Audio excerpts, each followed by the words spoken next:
ظالم جس وقت ظلم کرتا ہے نا، اس وقت وہ یہ سمجھ بیٹھتا ہے کہ میں ہمیشہ اسی طاقت میں رہوں گا۔ ظالم جب ظلم کرتا ہے تو وہ سمجھتا ہے کہ شاید یہی قوت، یہی طاقت، یہی جوانی، یہی اقتدار یہ قائم رہے گا، لیکن کبھی ظلم کا راج قائم رہ سکا نہیں، رہتا ہی نہیں۔ یزید نے ظلم کی حد کر دی، جب تخت حکومت میں بیٹھا تو ظلم کی حد کر دی، حد کر دی اس نے سمجھا تھا کہ شاید یہ اقتدار میرے پاس رہے گا، شاید یہ تخت جو میں نے سجایا ہے اس پہ سجا رہوں گا، بنا رہوں گا، قائم رہوں گا۔ اسے سمجھ نہیں نہ آئی کہ حکومتیں ظلم سے نہیں عدل سے قائم رہتی ہیں۔ میرے عمر فاروق رضی اللہ تعالیٰ عنہ کی حکومت عدل سے قائم تھی تو 12 سال قائم رہی،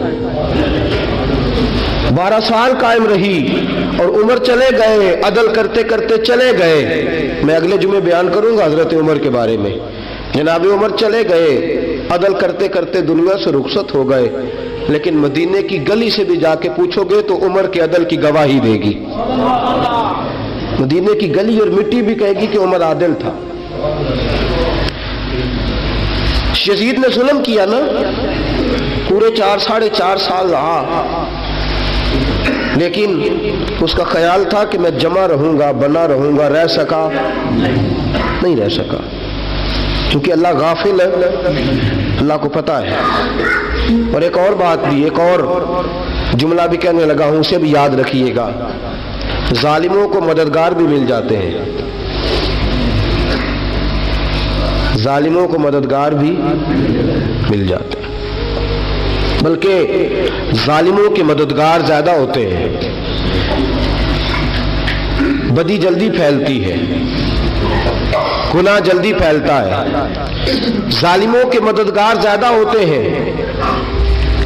یزید کو مددگار ملے، ابن سعد ملا، ابن زیاد ملا، شمر ملا، خولی بن یزید ملا، بڑے اسے مددگار ملے جو کہتے تھے کہ بالکل کوئی خطرہ ہی نہیں، دنیا تو ترستی ہے تیری دید کو، اور سب خیر ہے، ہر جگہ امن ہی امن ہے۔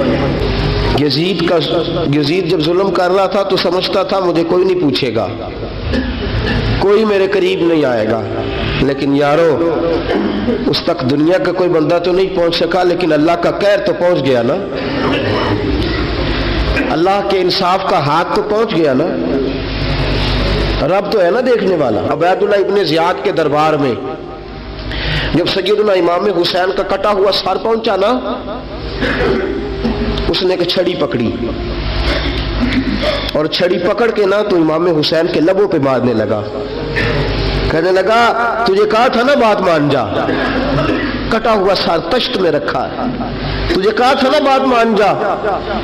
راوی کہتا ہے عبید اللہ ابن زیاد نے چھڑی ماری اور اس نے بے ادبی کی، کہنے لگا تو تھا ہی اس قسم کا، تیرا یہی حال ہونا چاہیے تھا معاذ اللہ۔ حضرت بریدہ اسلمی حضور کے صحابی دربار میں موجود تھے، فرمایا ابن زیاد تو برا ہے، تیرا باپ برا ہے، چھڑی پیچھے کر، کئی بار میں نے ان لبوں کو مصطفیٰ کو بوسے دیکھے ہوئے دیکھا ہے، پیچھے کر، پیچھے کر، ہٹا لے۔ راوی کہتے ہیں کہ 1 2 3 4 5 6 سال گزر گئے، وہی کوفے کا دربار، وہی محل، وہی تخت اور وہی تشت جس میں امام حسین کا سر رکھ کے لایا گیا تھا۔ 6 سال کے بعد مختار ثقفی حکمران بن گیا۔ مختار ثقفی نے کہا کہ میں چن چن کے ماروں گا وہ بندے جنہوں نے امام حسین کو قتل کیا تھا، 1 نہیں 2 نہیں 4 نہیں 6000 بندہ مارا اس نے، چن چن کے۔ راوی کہتے ہیں کہ یہ ابن زیاد 30,000 فوج لے کے نہر فرات کے کنارے میدان کربلا کے سامنے آیا اور اس نے جہاد کیا۔ مختار ثقفی نے ابراہیم بن مالک کو بھیجا، فرمایا جاؤ قتل کر کے لاؤ۔ لڑائی شروع ہو گئی، یکم محرم کو ہوئی تو پھر بند ہو گئی، پھر 5 کو شروع ہو گئی، پھر 7 کو شروع ہو گئی، 10 محرم کا دن آ گیا 6 سال کے بعد، وہی ظہر کا وقت آ گیا، وہی عبید اللہ ابن زیاد جس نے امام حسین رضی اللہ تعالیٰ عنہ کو قتل کروایا تھا، وہ گرا ہوا ہے اور زمین پہ گرا ہے، اس کی گردن پہ ابراہیم بن مالک نے پیر رکھا اور اس کی گردن کو کاٹ کے تشت میں رکھا، اور تشت میں رکھ کے جب اس نے کوفہ بھیجا، وہی تخت جس پہ عبید اللہ ابن زیاد نے بیٹھ کے امام حسین کے مبارک لبوں پہ چھڑی ماری تھی، اسی تشت پہ رکھ کے جب اسی عبید اللہ ابن زیاد کا سر سامنے رکھا تو کوفے کے اس دارالخلافہ کے ایک کونے سے ایک بابا بولا اور بول کے کہنے لگا، لوگوں گواہ رہنا میرا رب بڑا عادل ہے، گواہ رہنا اللہ بڑا عادل ہے۔ چیختا ہے، کونے سے پکارتا، کہتا لوگوں عدل ہو گیا، انصاف ہو گیا، عدل ہو گیا، انصاف، دیکھو دیکھو۔ جب حسین کا سار آیا تھا، ابن زیاد نے گستاخی کی تھی تو کونے سے آوازیں نکلنے لگی تھی کہ زیاد برا ہے، حسین اچھا ہے۔ آج ابن زیاد کا سار آیا ہے، آواز پھر کونے سے نکلی ہے، لیکن آواز کیا گونج رہی ہے؟ آواز پھر وہی گونج رہی ہے، زیاد ابن زیاد برا تھا، حسین کو اللہ نے بڑی عزت عطا فرما رکھی۔ مکافات عمل، مکافات عمل، اللہ غافل نہیں ظالم جو کام کرتے، اللہ غافل نہیں۔ 6 سال کے بعد وہی دن، وہی وقت، وہی گھڑی، وہی لمحہ، وہی سارا نظام، وہی دربار، انسان ڈرتا نہیں، انسان باز آتا، عبرت پکڑتا۔ ابن زیاد اس وقت کہتا تھا کہ میں جاؤں حسین کے پاس، یہ میں جو ہوتی ہے یہ مروا دیتی ہے۔ شیطان نے کہا تھا انا خیر منہم، میں بہتر ہوں، بس ختم ہو گیا، ختم ہو گیا۔ ابن زیاد قتل ہوا، وہی تاریخ، وہی زمانہ، اللہ کریم نے اس کو ذلت کی موت دی، مرا، اور 30,000 فوج لے کے نکلا تھا، پھر بھی بچ سکا نہیں۔ یہ ابن زیاد کا حال ہوا۔ ابن سعد صحابی کا بیٹا تھا، نبی پاک علیہ السلام کے پیارے صحابی کا بیٹا تھا، جناب سعد بن نبی وقاص کی اولاد تھی۔ لیکن یاد رکھنا، اگر ایک صحابی کا بیٹا یزید بن سکتا ہے تو دوسرے کا ابن سعد بھی بن سکتا ہے۔ اور صرف یوں ہی توجہ نہ کیا کرو، ابو جہل کا بیٹا بھی تو صحابی رسول بن گیا تھا نا۔ یخرج الحی من المیت ویخرج المیت من الحی، رب فرماتے ہیں میں زندوں سے مردے اور مردوں سے زندے نکال دیا کرتا ہوں۔ میں کبھی کبھی کعبے کے اندر بت بھی رکھوا دیتا ہوں، گھر میرا اور میرے ہی شریک اس گھر کے اندر راج کرتے رہتے ہیں، میری بے نیازی ہے، کچھ کا کچھ کر دیتا ہوں۔ ابن سعد مختار حکمران بنا تو مختار ثقفی نے ابن سعد کے بیٹے حفص کو بلایا، اور مزے کی بات یہ ہے کہ مختار جو بعد میں حکمران بنا نا، بڑی یاری تھی اس کی ابن سعد کے ساتھ۔ جتنے قاتلان امام حسین تھے وہ کوفہ چھوڑ کے بھاگ گئے، دوڑ گئے۔ اور ایک بات یاد رکھنا، ظالم بزدل ہوتا ہے، ظالم بزدل ہوتا ہے، اس کے اندر وہ اطمینان نہیں ہوتا، تو ڈر لگتا۔ بھاگ گئے سارے کوفہ چھوڑ کے، لیکن ابن سعد نے کہا مختار میرا یار ہے، مجھے کچھ نہیں کہے گا۔ اس کے گھر والوں نے سمجھایا کہ تو دوڑ جا، تیرا تو ظلم بھی بہت زیادہ ہے، دوڑ جا تو۔ اس نے کہا نہیں میرا یار ہے، مجھے کچھ نہیں کہے گا۔ اس نے کہا تو نبی پاک کے نواسوں کا نہیں بنا تو تیرا یار تیرا بنے گا، تو رسول پاک علیہ السلام کے خاندان کا نہیں بنا، ان کا تو نے احترام نہیں کیا، یاری کا۔ اس نے کہا نہیں مجھے کچھ نہیں کہنے والا، تم چھوڑو اس بات کو۔ حفص کو پیغام بھیجا، بیٹا آیا۔ مختار نے کہا تیرا باپ کدھر ہے؟ اس نے کہا جی ابا جی اب باہر نہیں نکلتے، بس گھر کے کونے میں بیٹھ کے اللہ اللہ کرتے ہیں۔ اس نے کہا اچھا کیا کرتے ہیں؟ کہا جی گوشہ نشین ہو گئے۔ اس نے کہا اب تیرا باپ گوشہ نشین ہوا ہے؟ اب گوشہ نشین ہوا ہے؟ بھیڑیے سے لومڑی نے کہا کہ جاؤ شکار کر لو، تو بھیڑیا کہنے لگا بوڑھا ہو گیا تھا نا، بھیڑیا کہنے لگا نہیں میں نیک ہو گیا ہوں، میں نے شکار کرنا چھوڑ دیا ہے۔ میں کسی جانور کو تنگ نہیں کرتا، تو لومڑی کہنے لگی نہیں بادشاہ سچی بات کر، اب تجھ سے دوڑا ہی نہیں جاتا، اب شکار پکڑا جاتا، اب تجھ سے دوڑا نہیں جاتا پکڑا، اب تیرے اندر آج بھی طاقت آئے تو تو کم کرے نہ، تو اب بھی چھوڑنے والا، اب تجھ سے دوڑا نہیں جاتا۔ ملا رومی فرماتے ہیں بوڑھا ہو کے تو بھیڑیا بھی نیک ہو جاتا ہے۔ کہاں کہ جاؤ تمہیں بلا رہا ہے؟ کہا نہیں جی میرے ابا جی نا آپ اندر رہ کے اللہ اللہ کرتے۔ اس نے کہا اسے اللہ اللہ یاد آئی ہے، اب اللہ اللہ یاد آئی ہے، کچھ گناہ ایسے ہیں جو رب معاف نہیں کرے گا۔ فرمایا وہ جتنی مرضی نمازیں پڑھے، جتنے مرضی روزے رکھے، جتنی مرضی نفل پڑھے، سارا کچھ کر لے، لیکن اللہ کبھی حسین کے گستاخ کو معاف نہیں کرے گا، کبھی نہیں معاف کرے گا۔ اس لیے کہ جو حسین کا بے ادب ہے وہ دراصل رسول پاک کا بے ادب ہے، اللہ اسے معاف کرے گا؟ ظالم میں اس نے ظلم کیا، ابھی 6 سال ہی تو گزرے تھے، 6 سال ہوئے صرف۔ ابن سعد بھیجا بیٹے کو، کہا جا اب اپنے باپ کو جا کے کہا تجھے مختار بلاتا ہے، بات سنے آ کے۔ ڈر گیا، میں نے کہا ظالم بزدل ہوتا ڈر، کہنے لگا اس سے جا کے کہو میں نہیں آ سکتا، بیمار ہوں۔ اس نے کہا چلو وہ نہیں آ سکتا تو ہم تو جا سکتے ہیں نا، ہم تو جائیں گے نا۔ ابن سعد نے بھیجے 10-12 بندے، فرمایا جاؤ زندہ نہ لے کے آنا، میرے پاس زندہ نہ لے کے آنا۔ گئے، بیٹے کو حفص کو گرفتار کر کے کھڑا کر دیا، اور جناب یہ جو ابن سعد تھا اس کو بھیجا، کہا جب تم اس تک پہنچو نا تو جا کے گردن مارنا اس کی، اور مجھے اس کی وجود نہیں دیکھنا، صرف کٹا ہوا سر دیکھنا ہے۔ گئے، جا کے اس کو پکارا، کہا مختار نے بھیجا ہے مارنے کے لیے۔ کہنے لگے مختار مجھے نہیں مار سکتا، میرا یار ہے۔ ابن سعد کہتا ہے مختار مجھے مار سکتا، میرا یار ہے۔ ان فوجیوں میں سے ایک فوجی کہنے لگا اگر تم محمد کے نواسے کو مار سکتا تو تجھے بھی تیرا یار مار سکتا ہے صلی اللہ علیہ، اگر تو رسول پاک صلی اللہ تعالی علیہ وسلم کے نواسے کو قتل کر سکتا ہے، تو نے نبی کا حیا نہیں کیا، وہ یاری کا حیا کیوں کرے؟ تو نے ظلم کیا ہے، اب دیکھ تیرا حال کیا ہوتا ہے۔ گرفتار کر لیا، منتیں کرتا رہا۔ تاریخ ابن سعد کو بتا رہی تھی کہ ابن سعد تو ہاتھ باندھتا ہے، پاؤں پکڑتا ہے، ذرا یاد کر میدان کربلا، میدان کربلا تجھے اپنی باری آئی ہے تو تو ہاتھ باندھتا ہے، میدان کربلا یاد کر۔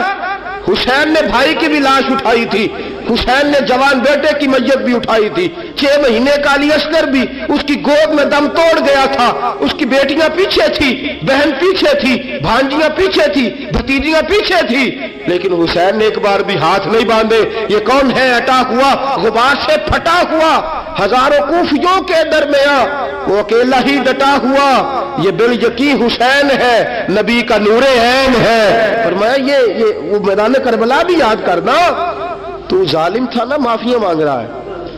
حسین رسول پاک کے نواسے تھے، ایک بار بھی معافی طلب، دیکھ منظر یاد کر۔ ابن سعد کا ایک ہی بار میں سر قلم کیا، ایک ہی بار میں۔ امام حسین پہ تو پہلے 82 زخم لگے تھے تلوار کے، 82 زخم تلوار کے، نیزوں کے، اور کئی نیزوں کی انیاں امام حسین کے وجود میں ٹوٹ گئی تھی۔ امام حسین رضی اللہ تعالیٰ عنہ پہلے ڈٹے رہے، جمے رہے، بڑی دیر کے بعد گر، پہلے ہی بار میں گر گیا۔ ابن سعد کا کٹا ہوا سر پہنچا تو بیٹا کھڑا تھا۔ مختار سقفی نے کہا کہ تیرا باپ میں نے مار دیا ہے۔ کہنے لگا کوئی مزہ نہیں رہا زندگی میں۔ اس نے کہا چلو ٹھیک ہے تمہیں بھی مار دیتے ہیں، اگر مزہ نہیں رہا تو مار دیتے۔ کاٹ دیا سر اس کا بھی، دونوں سر کاٹے، تشت میں رکھے، اور مدینہ منورہ حضرت محمد بن حنفیہ رضی اللہ تعالیٰ عنہ جو امام حسین کے چھوٹے بھائی تھے، جناب علی کی دوسری زوجہ کے بیٹے تھے، جناب علی کے صاحبزادے ان کے پاس بھیجے، اور بھیج کے کہا کہ لو ابن سعد کا سر حسین کا بدلہ ہے اور اس کے بیٹے کا سر علی اکبر کا بدلہ ہے۔ جب محمد بن حنفیہ کے پاس پہنچے تو آپ نے فرمایا یہ کمینوں کے سر میرے بھائی کے سر کا بدلہ ہو ہی نہیں سکتے، یہ کہاں حسین کا بدلہ ہو سکتے ہیں؟ وہ حسین ابن علی، وہ حسین ابن علی، حسین ابن علی کی شان رفت کوئی کیا جانے، حسن جانے، علی جانے، نبی جانے، خدا جانے۔ وہ حسین ابن علی کہ باپ جنہاں دا ہر میدان اندر لڑدا رہا سی کل ایمان بن کے، ماں جنہاں دی سجدۃ النساء ہوئے تے نانا عرش تے جاوے مہمان بن کے۔ فرمایا یہ حسین کا بدلہ ہو سکتے ہیں؟ وہ خولی بن یزید، خولی بن یزید جس نے امام حسین کا سر کاٹا تھا، پتہ چلا نا، دیکھیں نا امام حسین کو کتنے موقع ملے تھے کربلا سے جانے کے، پہلے موقع پر ہی حور بن یزید نے کہا کہ امام آپ جانا چاہے تو میں رستے کھول دیتا ہوں، آپ تشریف لے جائیں۔ امام حسین نے فرمایا میں علی کا بیٹا ہوں، دوڑوں گا نہیں، میں دوڑوں گا نہیں، میں نہیں جانے والا۔ خولی بن یزید دوڑ گیا، کوفہ چھوڑ کے دوڑ گیا اور کسی دور دراز علاقے میں جا کے ڈیرا لگا لیا۔ پھر وہاں سے واپس آیا کہ کسی نے کہا امن ہو گیا، آجا، آ گیا دوبارہ کوفے۔ مختار کو پتا چلا کہ آ گیا ہے، پھنس گیا ہے، گھر پہنچ گیا ہے۔ اس کی بیوی جو تھی نا خولی بن یزید کی، بڑی محبت کرتی تھی نبی پاک کے خاندان کے ساتھ، حضور کے خاندان کے ساتھ بڑی محبت کرتی تھی، اور محبت والوں کا انداز پتہ کیا ہے؟ رنگے چمن پسند، نہ پھولوں کی بو پسند، ہم کو ہے وہ پسند جسے آئے تو پسند۔ یہ انداز ہے، انداز محبت یہ ہے کہ نبی پاک کا غلام نہ ہو، سگا چچا بھی ہو تو مانتے نہیں، غلام نہ بنے، سگا چچا بھی ہو تو مانتے نہیں، اور نبی پاک علیہ السلام کا غلام ہو، چاہے حبش کا رہنے والا بلال ہی کیوں نہ ہو، سردار مانتے ہیں۔ یہ انداز محبت ہے۔ وہ بیوی بڑی محبت کرنے والی تھی، اس نے پیغام بھیجا، اس نے کہا آ گیا ہے گھر، بندے بھیجے، کہا جاؤ خولی کو پکڑ کے لاؤ۔ مختار نے کہا جلدی لاؤ، حکمران نے حکم دیا لاؤ، پکڑ کے گئے، گھر کے اندر گئے تو چھپ گیا۔ چھپا کہاں؟ ٹوکرے کے نیچے۔ میں نے کہا ظالم بزدل ہوتے، ایک ٹوکرے کے نیچے چھپ گیا۔ بیوی سے کہنے لگا، ان سے کہنا میں گھر کوئی نہیں، ان سے کہو میں گھر نہیں۔ بیوی کہنے لگی چلو ٹھیک ہے، دروازے پہ گئی، وہ کہنے لگے ہم خولی بن یزید کو گرفتار کرنے آئے ہیں، منہ سے پکار کے کہنے لگی گھر کوئی نہیں، منہ سے، اور ہاتھ کے اشارے سے کہنے لگی وہ ٹوکرے کے نیچے چھپا ہوا ہے، منہ سے کہنے لگی کوئی نہیں گھر، تاکہ سن لے، اندر سن لے، منہ سے کہنے لگی کوئی نہیں، ہاتھ کے اشارے سے کہنے لگی چھپا ہوا ہے ٹوکرے کے نیچے۔ گئے، جا کے ٹوکرا ہٹایا، اپنے پاس بہت ساری دولتیں اور جائیدادیں وہ ساری دے دی، کہنے لگا یہ میرے پاس کتنا پیسہ ہے، یہ بہت سے کاغذات ہیں، یہ کتنے زیورات ہیں، لے لو، مجھے چھوڑ دو۔ انہوں نے کہا وہ حکومت کدھر ہے جس کے لیے تم نے حسین کا سر کاٹا تھا؟ کدھر ہے وہ تمہارے تخت، اور کدھر گئی وہ تمہاری سلطنتیں، اور کدھر گئی وہ تمہاری دولت اور اقتدار، اور کدھر ہے وہ تمہارا اسلحہ جس کی بنیاد پر تم نے رسول پاک کا خون میدان کربلا میں بہایا تھا، وہ ہمارے سامنے لے کے آ۔ کہنے لگا یہ تھوڑے سے انعامات جو میں نے اکٹھے کیے تھے، یہ دنیا کی گندی دولت، اس کے لیے میں نے میدان کربلا میں امام حسین کا مبارک سر مبارک تن سے جدا کیا تھا، لے لو، مجھے چھوڑ دو۔ انہوں نے کہا نہ دنیا میں لے تجھے چھوڑیں گے اور نہ اللہ ہی تجھے قیامت کے دن چھوڑے گا۔ گرفتار کر کے لائے، گرفتار کر کے لائے۔ مختار نے کوفے کے بازاروں کے اندر اعلان کیا کہ آؤ باہر نکلو تمہیں بتاؤں، حسین ابن علی کا خاندان گرفتار کر کے انہی کوفے کی گلیوں میں پھرایا گیا تھا نا، یہی گھمایا گیا تھا، آؤ تمہیں دکھاؤں خدا کا انتقام اور اللہ تبارک و تعالیٰ کا انصاف تمہیں دکھاؤں، آؤ میدانوں میں نکلو، گھروں سے باہر آؤ۔ مختار ثقفی اگرچہ بندہ آباد میں یہ بھی ٹھیک نہ نکلا، لیکن بعض اوقات میرے نبی پاک علیہ السلام نے فرمایا اللہ اپنے دین کا کام اپنے نافرمان سے بھی لے لیا کرتا ہے، اس نے کام لینا ہو فاسق سے بھی لے لیتا ہے۔ اللہ نے لے لیا کام، نکلو میدانوں میں، نکلے باہر، چوک بھر گئے، گلیاں بھر گئیں، کوفے کے محلات بھر گئے۔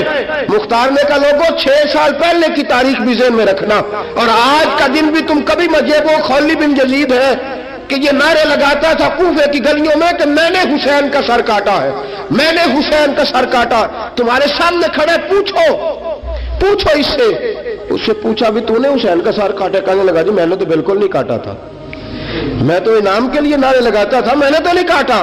اس نے کہا چلو ابھی کرتے ہیں تیرا بندوبست۔ زخم لگائے تلوار کے ساتھ، اس کے وجود پر زخم لگائے، اور جب نڈھال ہو گیا، خون بہ گیا، زمین پہ گر گیا، تو مختار نے کہا اس کے وجود کو آگ لگا دو، زندہ کو جلا دو۔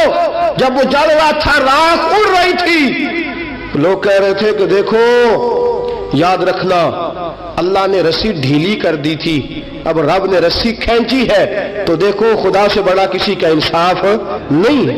کس انداز میں امام حسین کے قاتل کو شمر ذل جوشن، میں نے کہا تھا 10 محرم کے دن جب مختار کے لوگ اس کے پیچھے بھاگے تو مدینہ منورہ تک گیا، حضرت امام زین العابدین سے بھی ملا، انہوں نے پانی بھی پلایا، کہنے لگا امام صاحب لگتا ہے آپ نے مجھے پہچانا نہیں۔ فرمایا میرا سارا گھر اجاڑ دیا، میں تجھے بھول سکتا ہوں؟ کہا پھر پانی کیوں پلایا ہے؟ فرمایا بند کرنا تمہارا کام ہے اور دشمنوں کو پلا دینا یہ ہمارے خاندان کا رواج ہے۔ فرمایا میں نے میرا سارا گھر اجاڑ دیا، تجھے کبھی بھول سکتا ہوں؟ بھول ہی نہیں سکتا، لیکن چونکہ ہمارے گھر کا کوئی مزاج ہی تھوڑا منفرد ہے، ہمارا کوئی انداز ہی تھوڑا مختلف ہے۔ شمر دوڑتا امام زین العابدین سے کہنے لگا پناہ، مجھے پناہ ملے گی؟ آپ نے فرمایا جیسے اللہ پناہ نہ دے اسے بندہ بھی نہیں دے سکتا، تیرے پاس اب چارہ کوئی نہیں، اس لیے کہ اب تجھے دیکھے نا، یاد رکھنا ظالم دوڑتے ہیں نا، جب ظالم دوڑتے ہیں تو پناہ مانگتے پھرتے ہیں، جب ان کا توتی بولتا ہے تو کہتے ہیں ہم چما دیگرے نیس، ہمارے جیسا کوئی اور ہے ہی نہیں، اور جب رسی کھینچتا ہے اللہ تو پھر بھاگے پھرتے ہیں گلیوں اور بازاروں میں، دوڑے پھرتے ہیں۔ اس لیے کہتے ہیں کہ ڈر کے رہنا چاہیے، ڈر کے۔ آج ان کے ساری شمر کو کہا کہ تو اب تجھے کوئی پناہ دے نہیں سکتا، اس لیے کہ تو اللہ کی پکڑ میں آنے والا ہے۔ شمر دوڑتا دوڑتا ایک گاؤں میں جا کے چھپ گیا، وہاں کے لوگوں کو مارا پیٹا، کہا قبر کسی نے بتایا تو گردن اڑا دوں گا۔ رات کا سناٹا چھایا تو مختار سقفی کا گروہ پہنچ گیا، شمر کو گرفتار کر کے لایا۔ مختار سقفی نے کہا کہ اس کے نا ہاتھ اور پیر باندھو، یہ پانی بند کرتا تھا میرے امام کے بچوں پر، یہ پانی بند، اور نعرے لگاتا تھا، کھڑا ہو کے کہتا تھا کہ امام پانی جانوروں کو دوں گا، درندوں پرندوں چرندوں کو دوں گا، لیکن اگر علی اصغر مانگے گا تو پھر نہیں دوں گا، علی اکبر مانگے گا تو پھر نہیں دوں گا، عباس مانگیں گے تو پھر نہیں دوں گا، اگر زین العابدین مانگیں گے تو نہیں دوں گا، سکینہ شہربانو اور زینب کو پانی نہیں ملے گا، باقی ساری کائنات پیے گی، آپ کو نہیں ملے گا۔ یہ وہی شمر تھا، گرفتار کر کے لایا، 3 دن تک پیاسا رکھا اور زبان اتنی لمبی باہر نکل آئی، العطش العطش کی آوازیں بلند کرنے لگا۔ کہا جناب اس کا کرنا کیا؟ کہا اس کے ہاتھ باندھ دو، پیر باندھ دو، اور جو بھوکے کتے ہیں نا جن کو کئی دنوں سے میں نے بھوکا رکھا ہوا ہے، وہ کتے اس پر چھوڑو، اور جب کتے اس کا گوشت نوچے تو کوفے کے بازاروں میں اعلان کرنا کہ جو نبی پاک کی اہل بیت کا گستاخ ہو اسے اسرائیل بھی جان نکالنے نہیں آتے۔ کتے نوچتے ہیں، تڑپتا ہے لیکن جان نکلتی۔ کہا آؤ دیکھو آ کے یہ ہے میت کسی بے ادب کی، منہ دکھانے کے قابل نہیں ہے، ان کے دشمن پہ لعنت خدا کی، رحم پانے کے قابل نہیں ہے۔ فرمایا دیکھو جان بھی نہیں نکل رہی۔ فرمایا یہ وہ ہے جس کو 2 گز زمین بھی نہیں مل سکی، کتوں کے پیٹوں میں اسے جگہ ملی ہے، یہ وہ تھا۔ تو جناب امام حسین رضی اللہ تعالیٰ عنہ کے خاندان پہ پانی بند کرنے والا تھا۔ میرے عزیزو دیکھو، رب فرماتا ہے کہ میں کبھی کسی ظالم سے غافل نہیں